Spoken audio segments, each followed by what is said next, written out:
말씀드린 대로 오늘 저녁부터 얼마간이 될지 모르겠습니다. 성경에 있는 신구약에 있는 특별히 주님과 동행한 인물들을 살펴보면서 저와 여러분의 삶 가운데 우리 하나님과 동행하는 도전의 말씀이 되기를 바랍니다. 첫 번째 인물은 사실상 성경에 하나님과 동행한 사람이라면 에녹이 당연히 첫 번째 인물입니다. 근데 새벽기도, 특별 새벽기도 시간에 제가 월요일 날 오늘 아침 에녹을 전했고 오는 금요일 날 마지막 시간에도 에녹을 또 전하기를 원합니다. 그래서 에녹은 이미 충분히 세 번에 걸쳐서 살펴보았다 생각이 돼서 이제 두 번째로 하나님과 동행한 인물은 노아가 되겠습니다. 오늘 읽은 본문에도 이 노아는 하나님과 함께 걸었다. 9절 한번 보실까요? 9절에 보면 노아의 세대들은 이러하니라. 노아는 의인이요 그는 세대들 가운데서 완전한 자더라. 그가 하나님과 함께 걸었더라. 함께 걸었다. 주와 동행했다는 말씀을 창세기의 저자 모세가 밝혀두고 있습니다. 자, 이 노아의 이름은 무슨 뜻을 지니고 있을까요? 여러분, 성경에 있는 대다수의 성경의 인물들은 여러분들의 이름도 아마 한자 문화권 속에 있는 우리들은 의미가 들어있듯이 성경에 있는 대다수의 사람들은 이름의 뜻을 지니고 있습니다. 우리 교회도 노아라는 이름을 지닌 아이가 있어요. 누구인지 여러분 아시죠? 김준수 형제 둘째 자녀가 노아입니다. 얼마나 예쁜지 모르겠어요. 노아의 이름의 뜻은 뭘까요? 안식이다 또는 위로다라는 뜻입니다. 안식 또는 위로. 그래서 우리가 주님과 동행하는 삶에는 우리 하나님께서 우리에게 안식과 위로를 주신다라는 이 사실을 생각하면 얼마나 힘이 되고 위로가 되고 기쁨이 되는지 모르겠습니다. 안식과 위로가 저와 여러분의 삶 가운데 늘 끊임없이 함께하기를 소원합니다. 여러분, 이 노아는 아담과 하와 이후에 홍수 심판이 있고 난 이후 제2의 인류의 시조다라고 말할 수 있습니다. 첫 번째 인류의 조상이라면 첫 번째 사람 아담과 하와라면 아담과 하와 이후의 홍수 심판으로 이 노아의 8식구가 다 소멸하지 않았습니까? 그리고 최초의 두 번째 인류의 조상이 된다고 할 수 있는 이 아담 이후의 노아의 8가족, 그런 측면에서 이 창세기 9장에 보면 하나님께서 아담과 하와에게 주셨던 명령을 똑같이 반복해서 주시는 말씀이 있습니다. 땅을 정복하고 다스려라 라는 말씀을 노아에게 하나님께서 명령하시는 모습을 볼 수 있습니다. 자, 이 노아는 신약 성경에도 언급이 되고 있습니다. 신약 성경 베드로 전서와 후서에서 2번, 마태복음 24장과 특별히 히브리서 11장에 노아의 이름이 언급되고 있을 만큼 이 노아는 신구약을 아우르면서 우리 신구약 시대에 많은 그리스도인들에게 우리의 믿음의 표본이 되는 인물로 하나님은 노아를 언급하고 있다라는 것입니다. 자, 6장 9절을 다시 한번 보시면 이 6장 9절에서는 노아를 세 가지 방면으로 소개를 하고 있습니다. 잘 관찰해 보시기 바랍니다. 세 가지가 무엇이냐면 같이 한 번 더 읽겠습니다. 9절 시작. 노아의 세대들은 이러하니라. 노아는 의인이요 그의 세대들 가운데서 완전한 자더라. 그가 하나님과 함께 걸었더라. 발견하셨습니까? 노아를 향한 하나님의 이 강조하고 있는 세 가지. 첫 번째, 그는 완전한 자였고, 그는 첫째 의인이었고, 그는 완전한 자였고, 하나님과 함께 걸었더라. 자, 이 세 가지 가운데 첫 번째, 두 번째는 여러분이 이해를 잘 하셔야 됩니다. 첫 번째, 의인이었다. 자, 노아가 의인이었다는 이 의미는 성경의 로마서 3장 10절과 23절에 있는 말씀과 같이 한 가지의 죄도 짓지 않았다는 측면에서 의인일까요? 여러분 가운데 이렇게 생각하실지 모르겠습니다. 바울 사도가 신약 성경에서 의인은 없나니 하나도 없다고 그랬으니 구약에서 노아는 그러면 신약 시대 인물이 아니니까 노아는 구약의 의인이었나 보다라고 혹시 생각하실지 모르겠어요. 노아 역시 죄인입니다. 노아는 하나님 앞에 죄가 하나도 없어서 의인이다라는 표현이 아니라 비교적으로 당대의 악한 사람들 가운데 하나님을 기쁘시게 했던 사람이라는 측면에서 의인이라는 것이지 하나님 목전에 완벽한 죄가 하나도 없다는 측면의 의인은 아니다라는 것으로 이해하시기 바랍니다. 그래서 노아도 죄가 있지만 비교해서 상대적으로 악한 세대에 이 노아는 하나님과 함께 걸었던 하나님을 기쁘시게 했던 자이기 때문에 노아를 가리켜서 하나님은 모세를 통해서 말씀하시기를 노아는 의인이다라고 기록을 한 것입니다. 두 번째, 노아는 뭐라고요? 그 세대들 가운데서 완전한 자더라. 동일한 의미입니다. 완전하다는 의미가, 여러분 이 세상에 완전한 자가 어디 있겠습니까? 여러분 노아가 홍수가 끝마친 후에 포도나무를 경작하고 포도주를 잔뜩 마셔가지고 취해가지고 벌거벗은 장면 나오잖아요. 실수했잖아요. 그런 측면에서 보아도 노아가 완전하지 않다는 것은 우리가 잘 알 수 있다는 것입니다. 그러면 노아가 완전하지 않다, 이 의미는 어떤 뜻이겠습니까? 로마서 3장 10절과 3장 23절 말씀을 적용해 볼 때 노아도 의인이 아니고 하나님 앞에 허물과 죄가 있었지만 여전히 하나님은 노아를 그만큼 기쁘게 생각하시고 어여삐 여겨주시고 칭찬하는 측면에서 노아를 가리켜서 의인이다, 완전한 자다라고 표현하였다라고 저는 믿습니다. 자, 그러나 세 번째는 진짜다라고 저는 믿어요. 세 번째가 뭐가 진짜입니까? 이 노아는 이 악한 세대 가운데 거의 세상에 오늘 아침에도 그리고 제가 첫날에도 에녹에 대해서 말씀을 드리며 가인의 후대들, 창세기 4장의 가인의 계보는 하나님을 떠나 인본주의의 세속주의에 살았던 그 당시 시대에 노아는 그래도 하나님과 함께 걸었다. 자, 여러분 잠깐 눈을 왼쪽, 여러분이 열려있는 성격 왼쪽으로 가시면 7페이지 왼쪽에 가시면 셋의 계보가 쭉 나옵니다. 21절에 에녹을 소개하잖아요. 에녹은 65년을 살며 무두셀라를 낳았고 무두셀라를 낳은 뒤 300년 동안 하나님과 함께 걸으며 아들, 딸들을 낳았더라. 24절 에녹이 하나님과 함께 걷더니 하나님께서 그를 데려가심으로 그가 잊지 아니하더라. 계속해서 쭉 믿음의 계보를 이야기하고 29절 그의 이름을 노아라 부르며 이르되 주께서 저주하신 땅으로 인해 우리가 행하는 일과 우리 손의 수고에 대하여 바로 이 아들이 우리를 위로하리라 하였더라. 라멕이 노아를 낳고 하나님께서 이 노아를 통해서 우리를 위로해 주신다라는 의미로 이 라멕이 자신의 아들 노아의 이름을 위로다, 그렇게 이름을 지었습니다. 그래서 이 셋의 계보는 쭉 보면 낳고 죽고 낳고 죽고 합니다. 그래서 여기서 우리가 낳고 죽는 이 의미를 잘 보면 이 시대는 4장에 나오는 가인의 후손들처럼 뭐를 만들고 뭐를 하고 일부 다처제를 하고 뭐 악기를 만들어서 위로하고 이런 측면이 아니라 성을 쌓고 두려움 가운데 자신을 보호하려는 본능적인 그런 어떤 심리적인 스트레스 가운데 성을 쌓고 살았던 사람들이 아니라 하나님의 말씀에 따라 언젠가는 우리가 죽는구나, 연약한 인생들을 생각하며 이 셋의 후보, 이 계보 후손들은 하나님을 경외하며 주와 동행하는 삶을 살았는데 이제 드디어 노아가 하나님의 목전에 하나님의 관심을 갖게 되었고 9절에서는 노아의 세대들이다라고 소개가 되어지고 있습니다. 자, 그래서 이제 오늘 믿음의 사람이었던 이 하나님과 동행한 이 노아를 살펴보면서 우리가 이해해야 될 것은 노아의 시대 배경을 이해하면 노아를 더 잘 이해할 수 있겠다 생각이 됩니다. 자, 노아의 이 시대 배경은 1절부터 이제 8절까지 쭉 살펴봐야 되는데요. 이제 1절로 이제 4절까지 보면 이제 네피림들이 이 땅에 있었고 사람의 딸들이 하나님의 아들들과 결혼해서 이 타락한 극치의 날들을 이제 보게 되는데 2절을 한번 다 같이 한번 1절 2절 같이 한번 읽어 보겠습니다. 6장 1절 2절 시작. 사람들이 지면에서 번성하기 시작하고 그들에게 딸들이 태어나매 하나님의 아들들이 사람들의 딸들과 또 그들이 아름다운 것을 보고 자기들이 택한 모든 자를 아내로 삼으니라.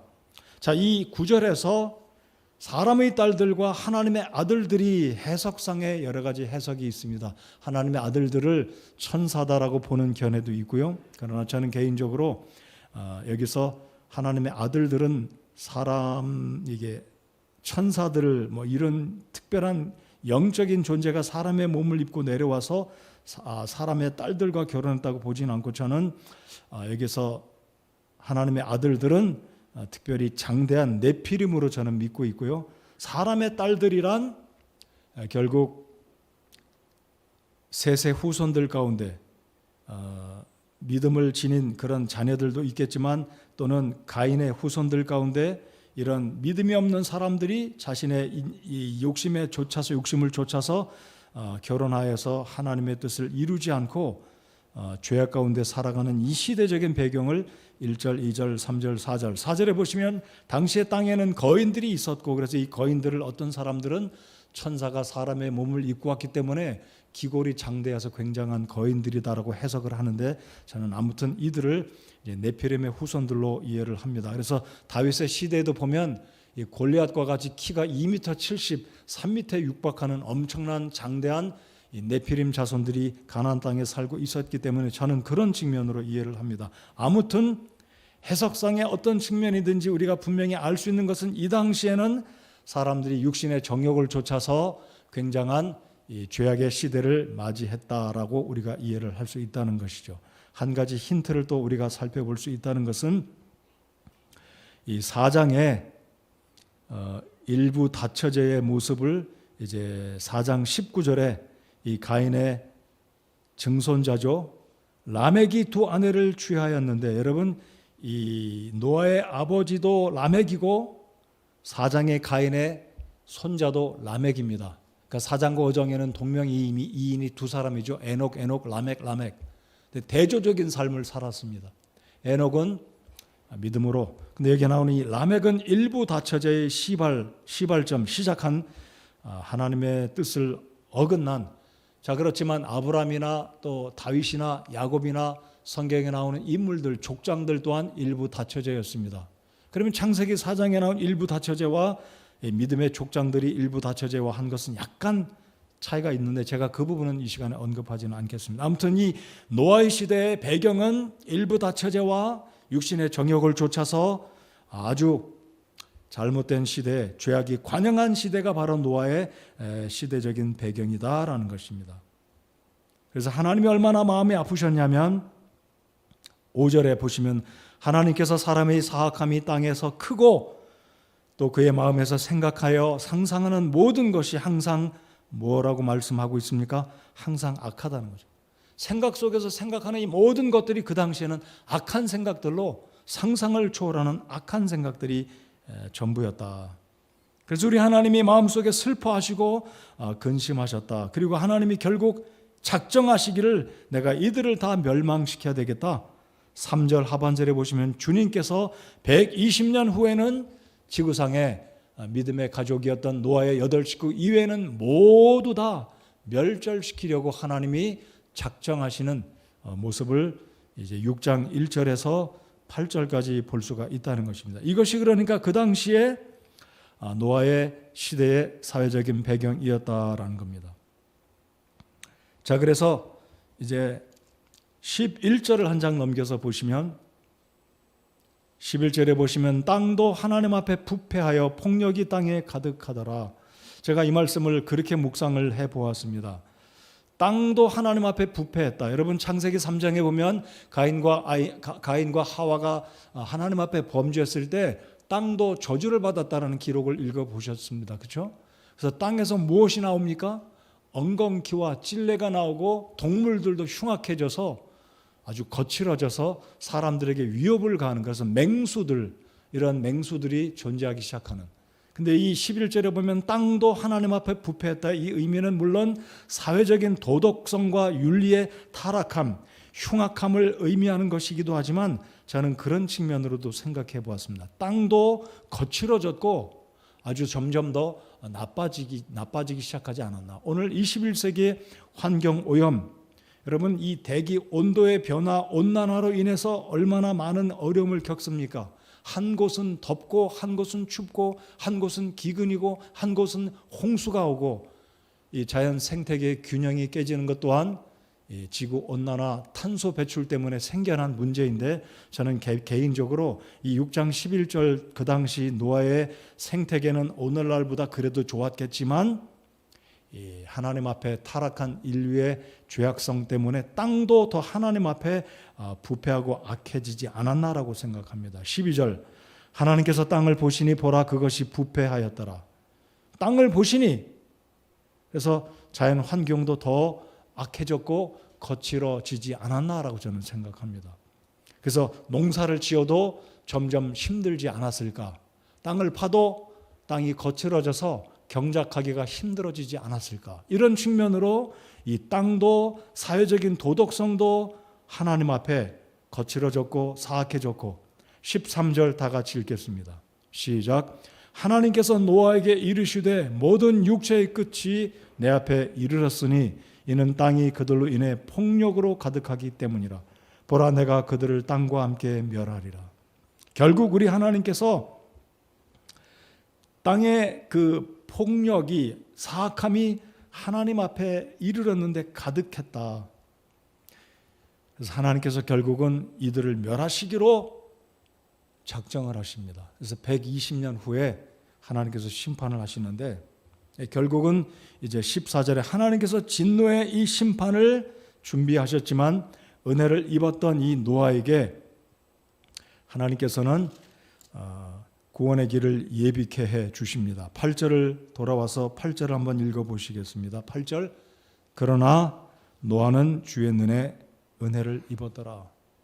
자, 그러니까 이 당시의 상황은 셋의 후손들이 있었지만, 여러분 방금 읽었던 창세기 5장에 셋의 후손들이 있었지만 어찌 보면 이 믿음의 세대가 점점점 셋, 그 다음에 에노스, 그 다음에 게난, 마할랄레엘, 야렛, 그리고 에녹에서 무두셀라 쭉 내려오면서 결국 셋의 계보도 믿음에서 서서히 떠나가면서 타락하여서 이 가인의 후손들의 영향을 받아서 온 세상은 죄로 가득해졌다라는 거죠. 그래서 결국 8절에 보면 노아는 주의 눈에 은혜를 입었더라. 자, 그러면 왜 노아가 하나님 앞에 은혜를 입은 사람이 되었겠습니까? 하나님의 말씀에 따라 살았기 때문이다라고 저는 믿습니다. 그러기에 성경은 노아를 가리켜서 9절에 노아는 의인이요 그의 세대들 가운데 완전한 자다. 그는 하나님과 함께 걸었다. 물론 에녹도 하나님과 걸었지만 에녹은 이미 하나님에 의해 공중으로 올라가 데려감을 입었고 어찌 보면 하나님의 목전에는 이제 정말로 하나님을 기쁘시게 하는 8사람. 자, 근데 10절에 보면 노아가 세 아들을 낳지 않습니까? 노아가 은혜를 입었다라는 말씀이 8절에 그리고 9절에 세 가지 말씀이 나오고 그 이후에 노아가 세 아들을 낳습니다. 며느리도 얻어서 이 8식구가 이제 하나님 앞에 은혜를 입고 구원의 하나님의 은혜를 입게 되는데 14절에 드디어 그 유명한 하나님께서 방주를 건조하라고 명령을 하시는 장면이 나옵니다. 그래서 하나님의 작정하심은 결국 땅 위에 있는 이 죄악에 가득한 세상을 하나님께서 멸절하시려고 계획을 세워주시고 있다는 것 우리가 볼 수 있습니다. 자, 그래서 이 방주에 대해서 잠깐 말씀을 드려보겠습니다. 하나님의 목전에 은혜를 입은 이 노아는 결국 하나님의 이 구원의 예비하심, 하나님의 복음의 소식을 듣고 이 하나님의 진노의 심판 가운데 은혜를 입어서 구원의 길을 이제 하나님의 구원의 은혜를 입게 되는데 우리가 이렇게 착각하면 안 되겠습니다. 노아가 힘들여서 8가족이 120년 동안 방주를 지었으니 그들은 노력해서 구원받았다. 이렇게 이해하시면 안 되겠습니다. 방주 자체가 하나님이 주신 구원의 은혜이다. 이 방주 자체가 예수 그리스도의 구원의 은혜, 구원의 예표를 정확하게 묘사하기 때문에 노아의 가족들이 120년 동안 힘들게 방주를 지은 것은 맞지만 노아와 그의 가족들이 노력해서 구원받은 것은 아니다. 이것을 분명히 이해하실 수 있기 바랍니다. 제가 손에 방주를 하나, 모형 샘플 방주를 들고 있는데요. 제가 2021년에 선물을 받았습니다. 누구한테 선물을 받았냐면 김영규 선교사님한테 선물을 받았어요. 미국의 켄터키주에 가면 제가 여기다 써놨어요. 켄터키주에 가면 노아 방주의 박물관이 있답니다. 그래서 이 방주의 모양이 이 방주의 길이가 10인치 정도 되는데요. 요만한 사이즈 방주를 600개를 나란히 연결하면 약 150m가량이 되는데 요거를 600개를 연결하면 실제 방주의 사이즈가 나온다는 거죠. 왜 600개를 연결하면이라고 했을까 제가 생각해 보니까 노아의 600세가 되던 해에 홍수가 시작됐기 때문에 아마 그 의미를 부여하기 위해서 이 박물관에서는 요만한 사이즈로 600개를 나눠 가지고 10인치로 만들지 않았을까 생각해 보았습니다. 실제로 노아의 방주를 축소한 아마 이런 모양으로 되지는 않았을 겁니다. 근데 노아의 방주는 실제 사건이었다라고 저는 믿습니다. 어떤 학자들은 오늘 제가 말씀을 드릴 때 언급하겠지만 공룡 이야기, 수천 종의 동물들, 암수 한 쌍, 그리고 하나님께 제사를 드릴 거룩한 동물들은 7쌍을 넣었는데 어떻게 방주 안에 그 많은 동물들이 다 들어갈 수 있느냐? 어떤 학자는 이거는 상상이다라고 말하는데 아닙니다. 천만의 말씀. 저는 노아의 방주가 실제 방주다라고 저는 믿습니다. 여러분 그렇게 믿으시나요?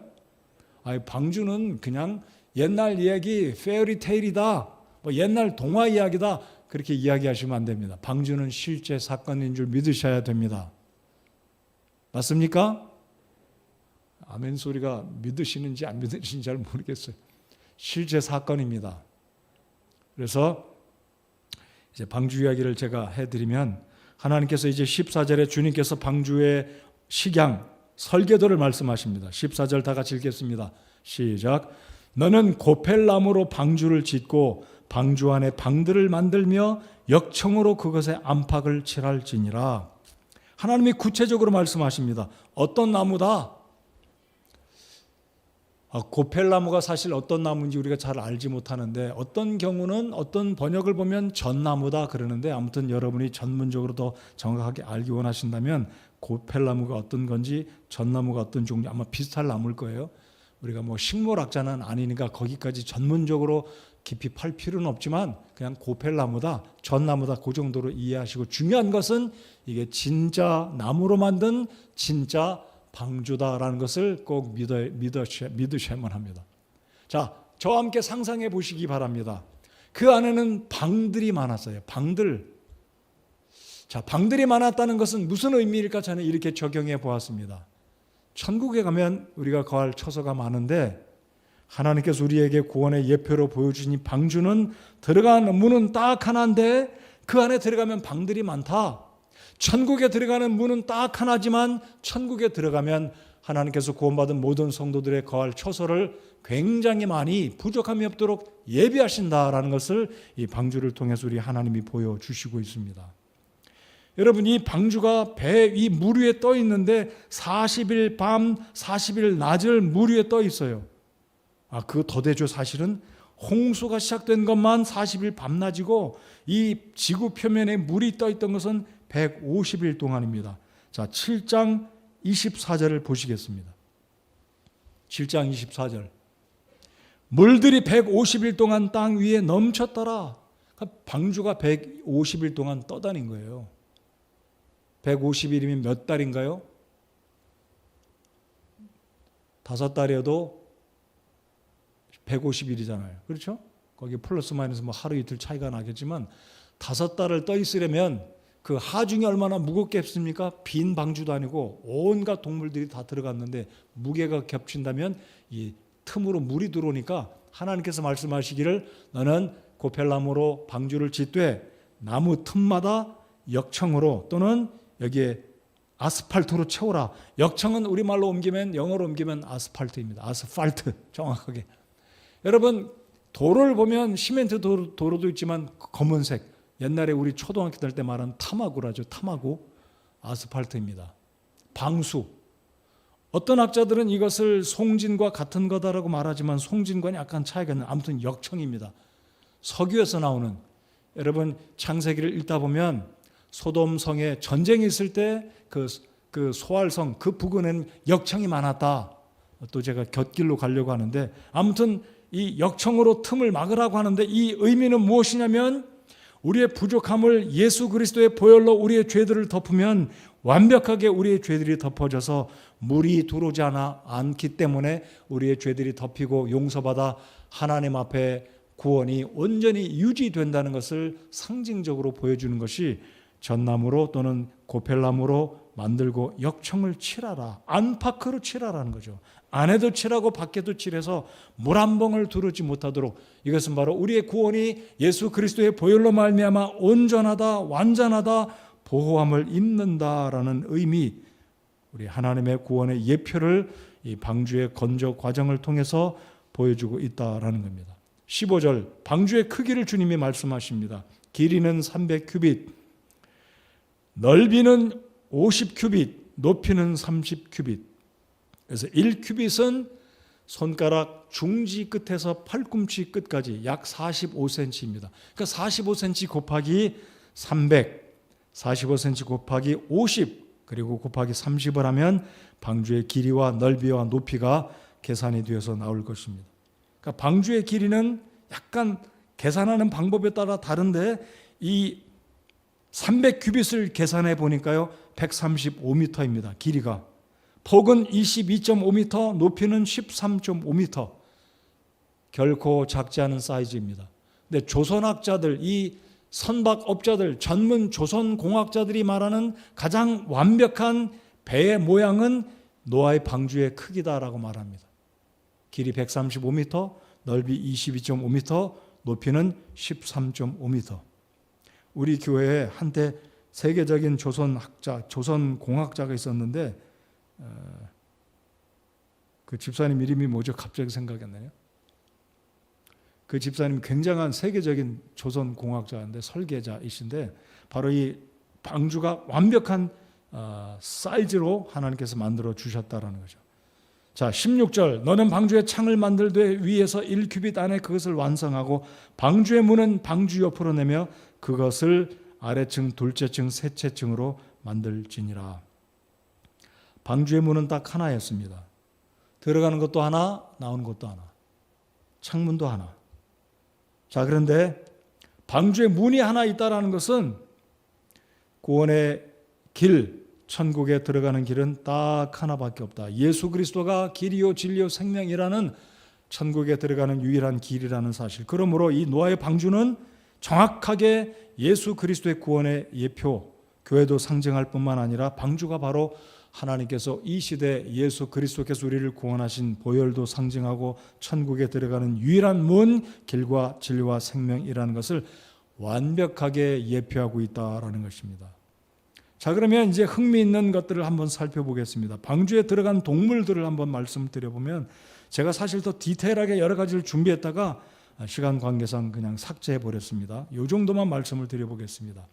창조과학회가 보고한 바에 의하면 노아의 방주에 들어간 동물의 숫자는 학자들마다 다를 수 있겠지만은요 35,200마리가 방주에 들어갔을 것이다라고 말합니다. 그리고 동물의 크기가 하마도 있을 것이고 코끼리도 있을 것이고 뭐 조그만 토끼도 있을 것이잖아요. 다 다른데 평균 사이즈는 양 한 마리의 사이즈가 될 것이다 그래요. 평균 사이즈가. 근데 궁금한 것은 바로 이 점이에요. 우리 초등학생들이 퍼뜩 마음속에 공룡 그럼 어떻게 들어갔을까? 여러분 공룡과 사람은 공존하는 시대, 같은 시대에 살았다고 믿어요. 여러분 화석학자 진화론자들은 공룡은 2억 년 전에 살았다고 믿어요. 근데 저는 그렇게 믿지 않습니다. 공룡도 창세기 1장, 2장, 3장 그 사이에 만들어졌기 때문에 아담과 같은 시기에 만들어졌던 6,000년 전에 만들어졌다라고 저는 믿어요. 여러분 저와 견해를 달리 하신다면 여러분 성경적 창조론을 안 믿는 겁니다. 여러분 이 사실을 명확하게 제가 오늘 이전에게 다시 한번 노아의 이 홍수 사건을 통해서 말씀을 드립니다마는요. 공룡 또한 2억 년 전에 만들어진 게 아니라 아담이 만들어진 시대에 창세기 1장 2절에 하나님께서 땅 위에 있는 동물들을 만드실 때 공룡 또한 만들어졌다라는 것을 믿으셔야 창조적인 이 성경적인 배경으로 이해하고 믿게 되는 것입니다. 자, 공룡 사진 한번 보시면 우리 주라식 파크인가요? 뭐 그 2번이나 나온 것 같은데 우리 학생들 많이 그 영화 보셨을 거예요. 자, 이런 공룡 많이 보셨죠? 얘는 이름이 전지 정확하게 모르겠는데요. 가장 큰 공룡은 아르젠티노사우루스. 아르헨티나에서 발견돼서 아르젠티노라고 불렀는지 모르겠지만 제일 큰 공룡은, 자, 아무튼 잠깐 이 사진을 보겠습니다. 이런 공룡들이 있어요. 많이 보셨잖아요. 바로 얘가 제일 큰 공룡입니다. 얘 이름이 아르헨티노사우루스. 공룡은 무슨 루스가 많이 붙잖아요. 사우루스. 얘가 바로 아르헨티노사우루스인데 앞에 있는 발 앞에 하얀 게 사람 서 있는 겁니다. 얼마나 큰지 상상이 가시죠? 얘가 제일 큰 애는 무게가 70톤이고요. 키는 35m입니다. 자, 제가 아까 말씀드린 방주가 얼마나 높았다고 말씀드렸습니까? 13.5m. 폭이 22.5m. 길이는 135m. 그럼 이렇게 큰 애는 방주에 어떻게 들어갑니까? 그러니까 사람들이 단순하게 생각하고 노아의 방주 이야기는 가짜야. 또는 공룡은 말 그대로 2억 년 전에 존재했다. 노아의 홍수와 공룡을 따로 분리합니다. 안 그렇습니다. 자, 그럼 왜 노아의 방주 속에 공룡이 들어갔을까요? 안 들어갔을까요? 1번 들어갔다. 2번 못 들어갔다. 1번을 믿으시는 분 손 들어보세요. 2번 못 들어갔다. 이렇게 큰 애들 어떻게 들어가? 방주가 높이가 13.5m 꾸겨갖고 넣었을까요? 못 들어갔다 한 분 손 들어보십시오. 한 분도 없으시네요. 눈치가 빠르신 건가요? 다 들어갔습니다. 어떻게 해요? 새끼들을 넣은 거예요. 새끼들을. 요건 생각을 안 한다는 거죠. 학자들이요. 그러니까 하나님의 초자연적인 섭리 가운데 노아가 이 동물들을 콜렉터로 다니지 않았어요. 다 왔습니다. 다. 하나님 다 보내주셨어요. 문 열고 얘들아 들어가라. 요 손에 이렇게 이 스틱 하나 들고서 막 몰면서 들어가는 게 아니라 저는 그렇게 믿습니다. 하나님이 다 보내주셨다고 믿어요. 곤충도 다 날아서 들어갔고 잠자리, 매미, 나비, 벌 다 들어갔다고 저는 믿어요. 흥미로운 것은요. 곤충들이 종류가 많은데 이런 얘기하면 또 길어지는데요. 곤충들이 들어가는 공간은 이 방주 안에 있는 일반적으로 그 크기의 방들이 5,000개 정도면 지구상에 있는 그 당시에 곤충들 수백만 그 종류의 이 곤충들이 다 들어갔다고요. 그러니까 이 방주 안에 방들이 얼마나 많았는지 아무튼 제가 오늘 말씀드리고자 하는 포인트는 이런 공룡들이 노아의 시대 때 살았는데 다 큰 공룡을 집어넣은 것이 아니라 종류대로 작은 새끼들. 그래서 방주에 나오면 얘네들이 다시 살아갈 수 있도록. 그럼 노아가 왜 이 노아 시대 때 공룡들이 방주에 들어갔다면 왜 멸종됐느냐? 그것은 또 다른 이야기인데 간단히 설명을 드리면 노아의 홍수 이후에 지구상의 캐노피가 찢어져서 오존층이 깨져서 물이 쏟아지면서 태양에서부터 오는 적외선, 자외선이 직접 지표면에 닿으니까 동물들의 수명이 급격히 줄어서 사람들도 900년, 800년 살다가 100년, 120년으로 급격히 줄었고 오늘 이 시대처럼 결국은 7, 80년으로 줄게 된 거죠. 그리고 공룡들이 왜 갑자기 죽었냐면 겨울이 오니까 얘네들은 견디지 못하고 양서류는 다 죽는 거예요. 그러니까 공룡들이 갑자기 땅에서 멸절한 것이지 이상한 진화론자들이 말한 그런 이론 때문에 죽은 것이 아니라는 거죠. 자, 그래서 공룡들 또한 방주 안에 다 들어갔다라는 것이고 하나님께서 그래서 이 17절 이하에서 쭉 하나님께서 말씀하신 대로 암수한 마리 19절 다 같이 한번 읽어보시겠습니다. 19절 시작. 너는 모든 육체에 살아있는 것 중에서 종류마다 2마리씩 방주로 데리고 들어와 너와 함께 그것들이 살아남게 할지니 그것들은 수컷과 암컷이어야 하리라. 아마 노아의 8가족은 방주 만드는데 굉장히 힘들었을 겁니다. 쉽지 않았을 거예요. 8식구가 전기톱이 있겠습니까? 전기 대패가 있겠습니까? 동력을 통해서 나무를 잘랐겠습니까? 손수다 손으로 하죠. 그것도 8명이. 굉장히 시간이 많이 들지 않았겠어요? 근데 이 동물들이 다 방주로 몰려올 때 아마 하나님께서 노아의 8식구에게 지혜를 주어서 종류대로 아마 그 방 속에 다 들어가도록 아마 노아의 가족들이 그렇게 안배하고 나름대로 힘들여서 다 하지는 않았겠지만 하나님께서 도우셔서 이 지구상에 하나님께서 보존시키기 원하는 이 동물들이 다 암수 한 쌍씩 하나님께 방주에 있는 동안 그리고 방주에 나와서 제사를 드리기 위해서 거룩한 동물들은 7쌍씩 하나님께서 방주로 다 보내주셨다라고 저는 믿습니다. 그래서 이 노아의 방주의 사건은 실제적으로 우리 하나님께서 역사하신 사건인데 자 7장 19절 한번 보시겠습니다. 7장 19절 우리 같이 19절을 7장 11절입니다. 7장 11절을 읽겠습니다. 7장 11절 시작.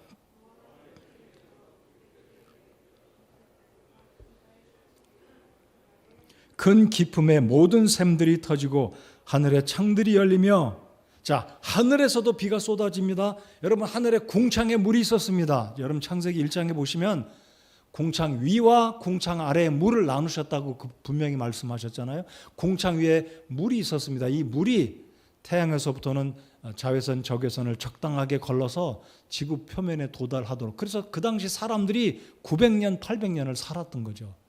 노화가 안 생겼던 거예요. 피부가 늙지 않은 겁니다. 자, 그런데 이게 깨져버리고 터져버리면서 엄청난 양의 물들이 공중에서 쏟아집니다.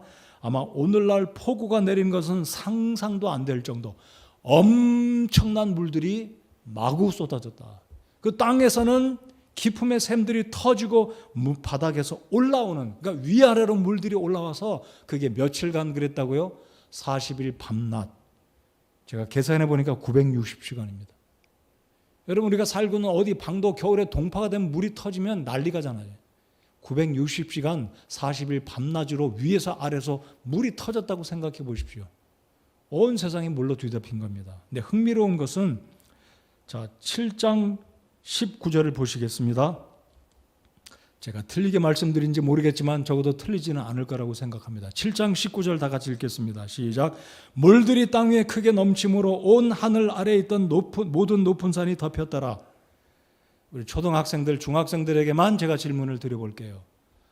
40일 밤낮으로 물이 터지고 내려가니까 에베레스트 산도 덮였다는 말인가? 자, 이게 19절에 모든 높은 산이 덮였다고 그랬잖아요. 에베레스트 산이 덮였다는 말일까요? 저기 하영이가 고개를 끄덕입니다. 이러면 안 돼요. 이때는 에베레스트 산 같은 높은 산이 없었어요. 자, 그럼 언제 높은 산이 생겼냐면, 이 노아의 홍수가 끝이 나고 이 150일 동안 지구상에 물이 덮여 있을 때 물이 막 흘러다닐 거 아니에요. 막 돌아다니고. 그러면서 지구상의 대륙 간의 이동이 생기고, 지금처럼 오세아니아주, 미주, 유럽주, 아시아 이런 게 아니라 다 흩어지고 지구의 지각이 변동이 생기면서 협곡이 생기고 산들이 높아지기 시작했다는 거예요. 그러니까 지금 7장 방금 읽었던 이 17절, 18절, 19절 높은 산이 덮였다는 것은 이 당시 높은 산이 몇 미터인지는 모르지만 수천 미터 산은 존재하지 않았다는 거죠. 굉장히 높은 산이긴 하지만 수천 미터까지는 아니라는 거죠. 자, 그래서 이것 또한 진화론 자들이 보는, 지금 미국의 애리조나주 그랜드 캐년에 가면 지층들이 막 있는데 봐라, 이게 바로 수억 년 된 지층이다. 그런 이야기는 아닙니다. 사실 애리조나주 그랜드 캐년의 지층을 보면 여러 지층들이 있는데, 그게 왜 그러냐면 노아의 대홍수 때 이 지각의 엄청난 물량들, 여러분 물이 돌아다닌다 보세요. 그 물이 엄청난 수압입니다. 땅이 휩쓸려가고 지각이 이동하고 그러면 통째로 이동하고 겹겹이 쌓이다 보니까 그 속에 여러 가지 것들이 들어있는데, 학자들은 그것을 진화론적으로 해석하니까 요충은 백악기, 요충 무슨 선캄프리아기, 수백억 년 전 이렇게 해석을 하는 겁니다. 그러니까 노아의 홍수 때 지각의 엄청난 변동이 있었기 때문에 협곡이 생기고 산들이 생겨서, 그리고 이 많은 물들이 어디로 옮겨갔냐면 북극과 남극으로 옮겨가서 지금의 북극과 남극으로 얼음산이 돼버린 겁니다. 여기까지만 제가 말씀을 드리겠습니다. 그러니까 우리가 이 7장 18절을 읽을 때, 19절을 읽을 때 에베레스트 산도 덮였다? 이거는 아닙니다. 이 정도로만 하고, 오늘 제가 말씀드리는 포인트는 이것입니다. 노아의 방주는 진짜다. 아멘 합시다. 노아의 홍수 사건도 진짜다. 지구 온 전역에 벌어졌던 역사상 전무후무했던, 하나님이 진노하셔서 이 땅에 있던 노아의 8 식구 이외에는 모두 다 코로 호흡하는 모든 동물들은 다 죽었다. 예외가 있어요. 고래가 죽었을까요? 안 죽었을까요? 안 죽었습니다. 포유류잖아요. 근데 고래는 물속에 살기 때문에 홍수 기간에도 안 죽어요. 물고기 안 죽어요. 코로 호흡하는 포유류, 그 다음에 땅 위에서 살고 있는 코로 호흡하는 모든 동물들은 다 죽었습니다. 예외가 있기를, 방주 안에 들어왔던 동물들, 방주 안에 들어온 8 식구만 죽지 않았다는 거예요. 저는 그렇게 믿습니다. 자, 우리 한 구절을 또 한번 보시겠습니다. 16절, 7장 16절 다 같이 읽겠습니다. 이 말씀은 굉장히 중요한 구절입니다. 7장 16절 다 같이 읽겠습니다. 시작.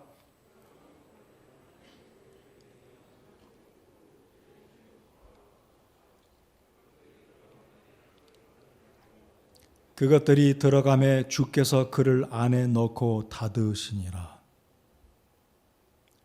여러분, 이 구절을 읽을 때 퍼뜩 인사이트가 여러분 마음속에 팍 하고 들어오셔야 됩니다. 무슨 인사이트인가요? 아, 이 구원의 문이 닫히면 들어갈 수가 없는구나. 이 동물들이 다 들어갔습니다. 그리고 노아의 8 식구도 들어갔어요. 13절 보시면 바로 그날에 노아와 노아의 아들들인 셈과 함과 야벳과 노아의 아내와 그의 아들들과 함께한 그들의 세 아내가 방주로 들어가되 다 들어갔어요. 하나님께서 120년 전에 노아야 방주를 만들어라. 크기는 어떻고 넓이는 어떻고 그 안에 방들은 이리이리 만들고 하나님이 양식을 다 알려주셨습니다. 창문은 어디에 달고 문은 하나 딱 만들어라. 그리고 때가 되었을 때 홍수가 시작되기 전에 어디선가 이상한 신기한 일들이 일어납니다. 피리 부는 아저씨가 나타난 게 아닙니다. 근데 어디서부터 동서남북에서부터 신기한 동물들이 다 몰려옵니다. 희한하게 암놈 2놈이 몰려오고 속속 방주로 다 몰려오는 거예요. 그 앞에 있던 노아가 들어가게 지휘를 했는지 모르겠지만 다 들어갑니다. 그리고 마지막에 노아의 8 식구도 들어갈 때 오늘 읽은 이 16절 그것들이 들어가매, 자, 그러니까 노아의 8 식구는 이미 들어갔죠. 15절에도 그랬잖아요. 들어갔습니다. 15절 속에 생명의 숨이 있는 모든 육체 중에서 둘씩 노아에게 나와 그랬죠. 나왔다 그랬죠. 노아가 온 세상에 다니면서 데려온 게 아니에요. 컬렉트한 게 아닙니다. 나와서 들어갔습니다. 그러니까 노아의 8 식구가 들어갈 때 결정적으로 그것들이 들어가매 주께서 그를 넣고 닫으시니라. Shut it up. 닫아버렸어요. 아무도 못 열어요. 들어가면 못 열어요. 못 들어갑니다. 그리고 드디어 홍수가 이제 시작되는데 무시무시한 홍수가 18절 물들이 넘쳐서 땅 위에 크게 불어나매 이 엄청 무서운 드디어 구원의 문이 닫혀버린 겁니다. 아마 사람들은 노아의 가족들에게 야, 니네 밥만 먹고 매일같이 여기서 뚝딱거리고 뭐하냐, 정신 이상한 거 아니냐라고 말을 했을 거예요. 여러분, 노아의 방주는 진짜입니다. 방주 안에 들어간 노아의 8 식구만이 구원받았어요. 아마 아우성도 이런 아우성이 없을 거예요. 진짜 비가 오네? 이들은 한 번도 비를 보지 못했었습니다. 여러분, 창세기 2장에 보면 노아의 홍수 이전에는 땅에 비가 내린 적이 없어요. 믿으십니까? 어떻게 그럼 살아요? 날마다 안개가 내려서 땅을 적셨다 그랬습니다. 저는 그 안개가 충분히 동식물이 먹고 살기에 충분한 양이다라고 좀 믿어요. 완벽한 세상에서. 이때는 동서남북이 아니라 봄, 여름, 가을, 겨울이 없었습니다. 온도도 적합했고 이렇게 겨울철 옷 안 입어도 적당한 온도에 먹을 것이 나름대로 있었고 경작하고 살았었던 그런 상황인데 홍수가 시작되니까 다 죽은 거예요. 오늘 이 시대도 노아의 시대와 같다고 주님께서 마태복음 24장에 말씀하십니다. 사람들이 조롱합니다. 예수 믿는 사람들 조롱하고 하나님의 심판의 때 불의 심판이 있을 것이다. 예수님이 다시 오실 것이다. 사람들이 조롱하고 안 믿어요. 교회 다니는 사람들 손가락질하고 웃습니다. 너네 맨날 백날 떠들어봤자 손가락질하고 조롱하고 웃고 안 믿습니다. 그러나 어느 날 노아의 방주의 문을 하나님께서 shut it up 한 것처럼 우리 하나님께서 구원의 때를 막으시고 다시는 구원받지 못할 시기가 다가온다는 거예요. 그게 우리가 알고 있는 대로 이 땅에 있을 7년 대환란입니다. 그때는 진짜 구원받기가 너무너무 힘들 거예요. 7년 대환란 때 구원받을 사람이 있긴 있을 것이지만 너무너무 힘든 시대가 올 거라. 저는 개인적으로도 7년 대환란 때 구원받은 사람이 있다고 저는 믿어요. 자, 아무튼 오늘 말씀을 이제 끝맺고자 합니다. 글자 하나를 제가 소개해 드리겠습니다.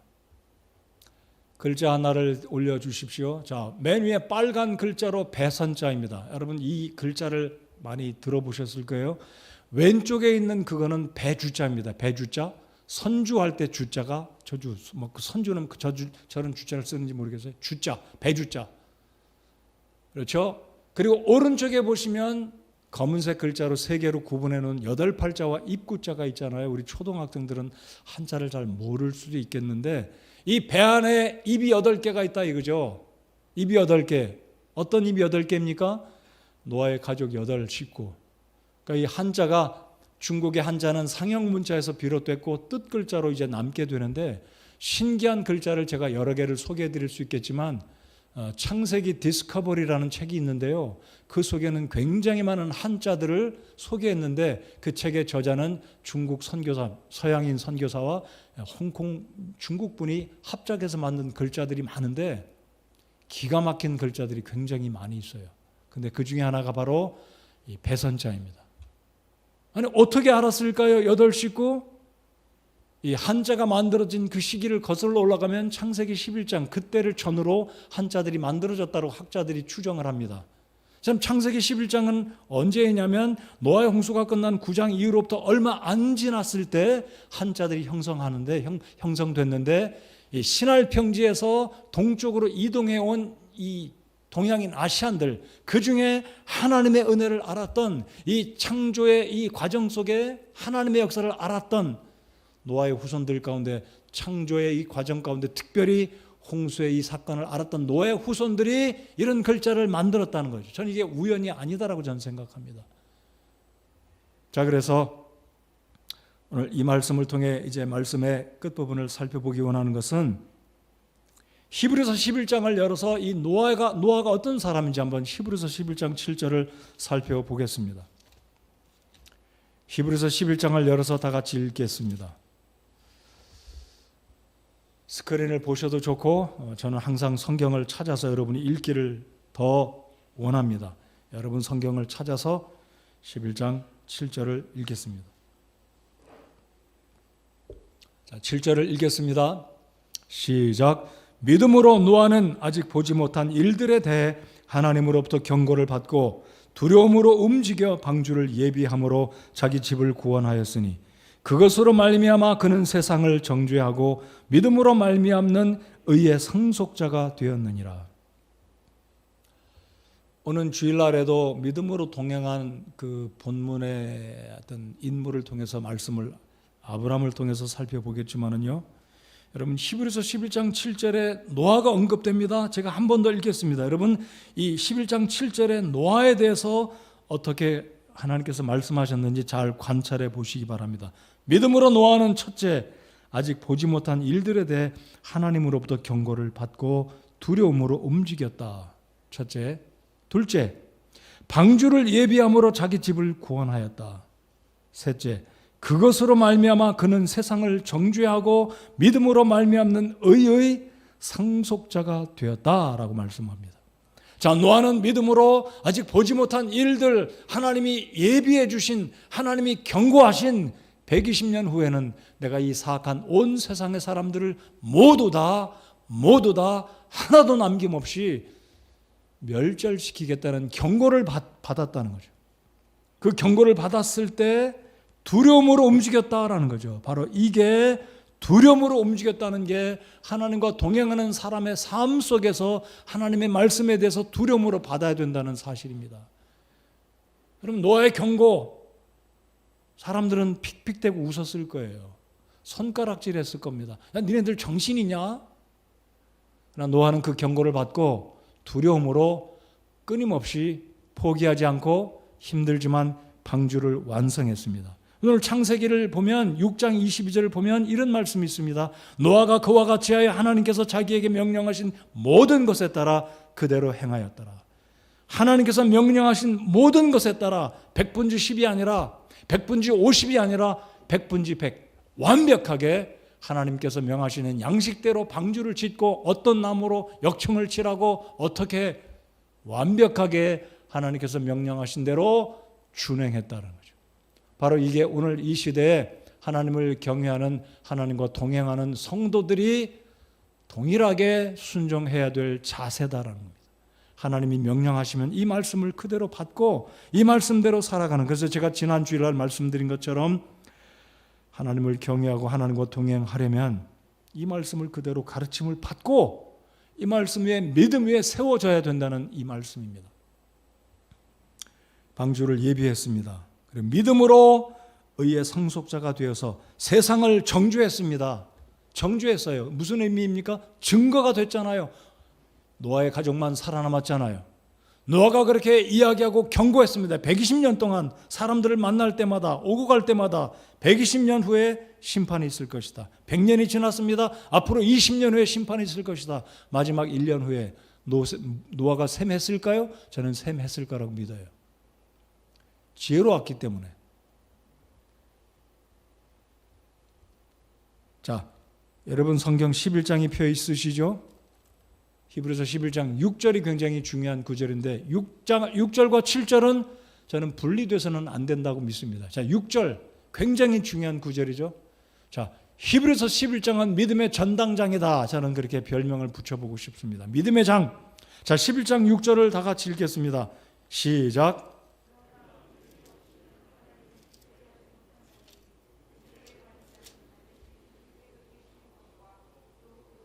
부지런히 자신을 찾는 자들에게 보상해 주시는 분이심을 믿어야 하느니라. 자, 이 6절, 7절 말씀을 통해서 우리가 얻을 수 있는 것은 무엇입니까? 하나님과 동행한다는 것은 믿음으로 산다는 것이죠. 하나님과 동행한다는 것은 하나님을 기쁘시게 해야 된다라는 사실입니다.